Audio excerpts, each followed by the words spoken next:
Friday, then quadruple header on Saturday, another doubleheader on Sunday, and it is all live right here on NFL Network. Come on into the breakfast table. Welcome. We are presented by Kit Kat live in New York City, Tuesday, August 17th. Sean O'Hara is here. Peter Schrager, Kyle Brandt. My name's Kay. We've got lots to get to. A lot of headlines, a lot of preseason talk, a lot of quarterback competitions, a lot of rookies to talk about, some fantasy football too. So let's hit the lead block. Lead block. All right. Lots of excitement, guys, surrounding all of the rookie QB debuts we saw over the weekend. Justin Fields in Chicago. There was a little something extra, I think. I think he had the best showing. It would appear Matt Nagy would have a real decision on his hands, but as yesterday, after what we all saw, is Dalton still this Dalton with this beard? He took it off Travis Kelce and pasted it onto his own face. Is he the starter? And is Justin Fields still the backup?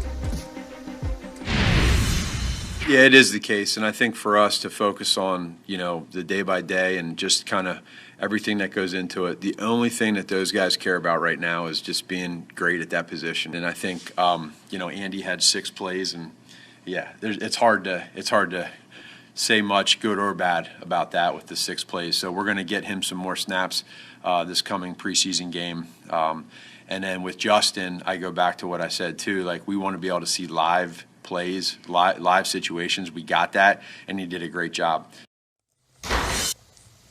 Coach Matt Nagy there with a very good answer. He seems pretty settled in it. Kyle, I looked to you. I said it yesterday. I thought Justin Fields playing so much was just like the death blow to seeing him week 1. This is fascinating. I can't wait for this game. I Tell feel me. like it's an NFC title game. I really do. I know, Peter. I do. I love it. I know the thing I love about it. I do. You mean it. It's authentic. Yeah, I'm dead you serious. Earnestly said It's it. genuine. All right, so Why you're in that chair? we're going back to Soldier Field 2 weeks in a row. The number 1 jerseys are going to be everywhere. There's a fervor that's starting for Justin Fields, and Matt Nagy is saying, Dalton. What would really help Matt Nagy in this quest to do this conservatively is if Andy Dalton would throw a few passes downfield that are caught and score. If Dalton plays 4 series and it's punt, field goal, 3 and out, and then Fields come on and does the Fields thing again, we have a real deal here. Now, there's all these people coming out of the woodwork saying, no, you wait. I think it's time for we start to reanalyze how we're doing this thing. Because the way we all grew up, we're classically trained that you take the guy. Were all these guys waiting? These guys hit the field from day 1. And as a Super Bowl winner, MVP, Luck, Prescott, we're not even putting Roethlisberger on here. Came in a few weeks later. I'm not here for this. You have to wait.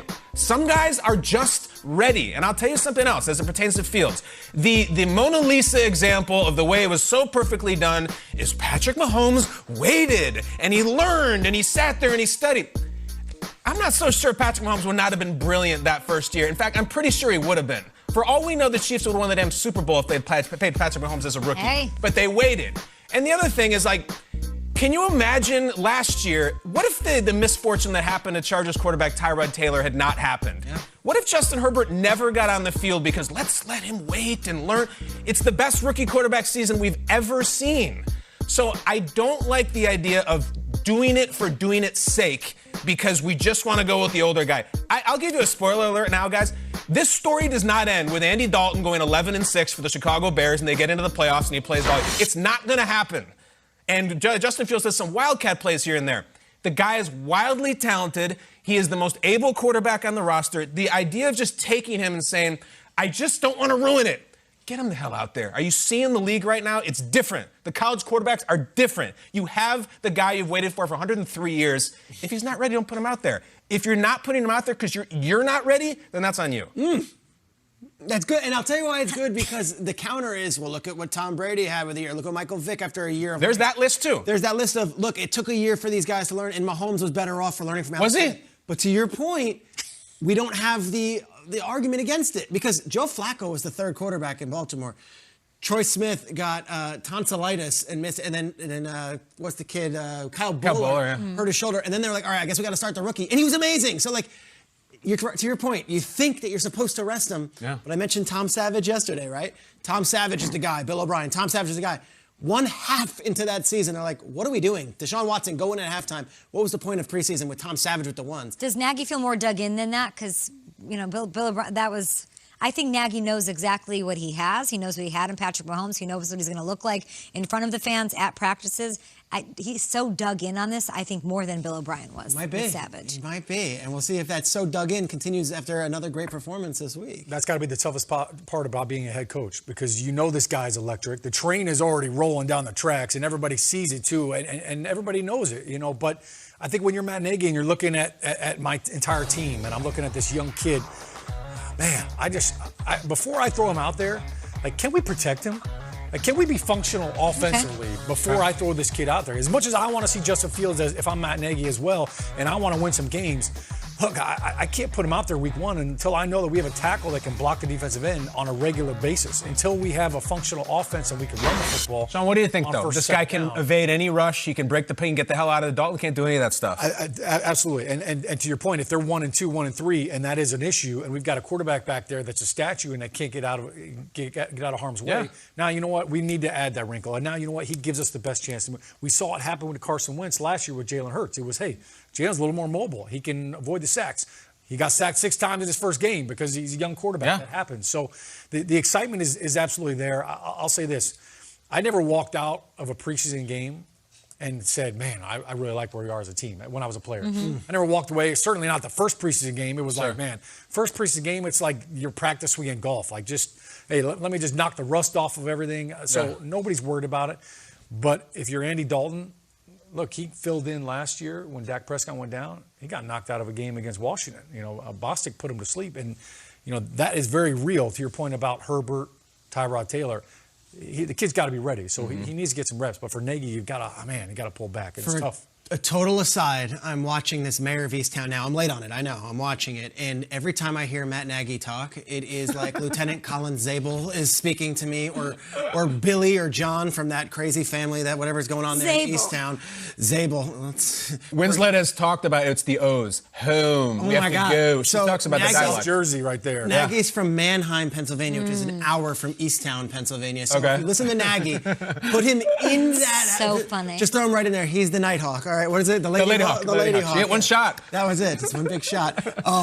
Speaking of, actually, there's no really way to wind it back in. The Bears coach from that The Bears area. coach. So Nagy, his Pennsylvania Delco accent and all, is stuck in on like, all right, Andy's our guy, Andy's our guy, Andy's our guy. I watched this game on Saturday. Can we see what Andy did? I hate to pick on the guy, but 6 snaps. 6 snaps. Here's the first one. It was a 3-yard handoff. All right, great, fine. Okay. All right, next we're gonna run it again. This is Darius Williams. You mentioned him last week, Kyle, saying he's now a Bear. It's cool to see. All right. Damian Williams. Damian Williams. Sorry. And here Andy Dalton, incomplete to Mooney. All right, so he gets one more drive. We're gonna give it another shot here. Let's get out of the shotgun with Dalton. What do we got? All right, dump off to Komet for 3 yards. That's beautiful fine. play in Chicago. Look at that Look place. gorgeous, right? Are you talking about tight ends going high? Yeah, that's a great pull. All right, then we do the check down here, and then it's going to be the incomplete, and then we're gonna punt. And it felt like every Bears offensive attack we've seen with Trubisky. Then they put in Fields, and it was electric. That's the difference. The control in the experiment, and then when you put in the Fields, you feel it. The fans feel it. It's exciting.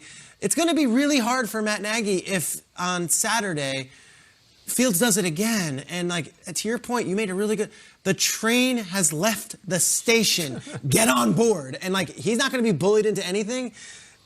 But the players know, the fans know. Suddenly, Mr. McCaskey knows, and suddenly people are wondering, what are we doing? Go with him. So Fields has a lot to learn, of course, and he might not be ready, and I'm hoping that's the reason why he's not the number one, and it's not because Dalton's lighting it up. We know what we're getting with Andy Dalton. It's a competent quarterback, and he might have a really good year with Chicago, but if Fields is outplaying him and can add that spark, I would hope that Nagy's not just dug in for the sake of being dug in.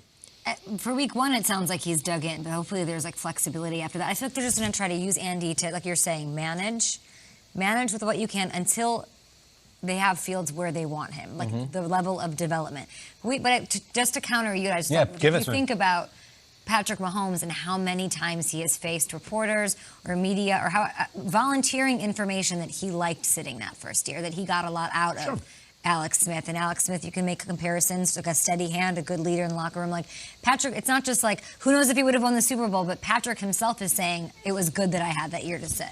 I'm sure he believes that, and I'm sure it was good for him. I'm not saying it wasn't good for him. Yeah. I'm saying he was good enough that who knows what they could have done that first year anyway. I think the counter is, speaking for the Chicago fan base, there's a sense of like, we need this to work. No matter, we can't blow this one. Okay. So take this crazy conservative approach where we do sit him, even if we know he's the best player, just to make sure for 5, 10, 15 years from now.